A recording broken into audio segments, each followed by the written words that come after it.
Guck, es gibt so viele Probleme, die mich plagen. Manchmal bereue ich viele Dinge, die ich sage. Ich bin wie eingesperrt in überall Verpflichtungen. Ist es richtig oder falsch, wenn ich die Richtung gehe? Verstecke Tränen und verfolge meine Ziele. Und verdammt, was soll ich tun, wenn Trauer kommt gegen meinen Willen? Und manchmal will ich einfach weg, niemanden sehen. Woher kommt dieser ganze Mist hier in meinem Leben? Warum sagen viele, ich wär kompliziert und keiner weiß, wie ich ticke? Es ist warm, aber ich friere. Ich denke oft an viele Dinge, die mal waren, doch denke nie an diese Dinge, die noch kommen.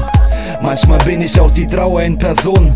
Ich lass nicht dran an mich wie Mauern aus Beton. Es kommt der Augenblick, hart, aber wahr. Ich schließ die Augen und die Schmerzen lassen nach. Es kommt der Augenblick, an dem alles vorbei ist, an dem ich einfach nicht mehr aufwach und es auch keinen lauten Schrei gibt. Dann bin ich sorgenfrei und lasse alles los, denn auch wohin ich dann auch gehe, sind alle tot. Und mag es sein, dass ich viel Falsches gemacht hab. An manchen Tagen war ich einfach nicht belastbar, und in den Augenblick wird alles plötzlich hell. Ich schließ die Augen und verlasse diese Welt. Manchmal verstehe ich mein Verhalten nicht mal selbst. Ich denk an dies, denk an das, doch will's niemandem erzählen. Ich lass es drin in mir, bis irgendwann der Kragen platzt. Ich denke oft, dass ich mir selber nur noch schaden kann, denn wird mich keiner leiden, wär mir das egal. Ich bleibe stehen, guck und schade damit allen.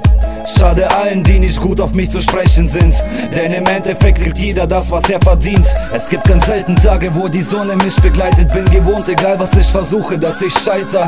Ich akzeptiere das und ich komme wieder raus, doch falle immer wieder. Guck und dunkle Wolken ziehen auf, doch es hat alles mal ein Ende, wenn der Augenblick gekommen ist. Was soll ich tun, wenn auch die Hoffnung schon verloren ist? Es kommt der Augenblick, hart, aber wahr.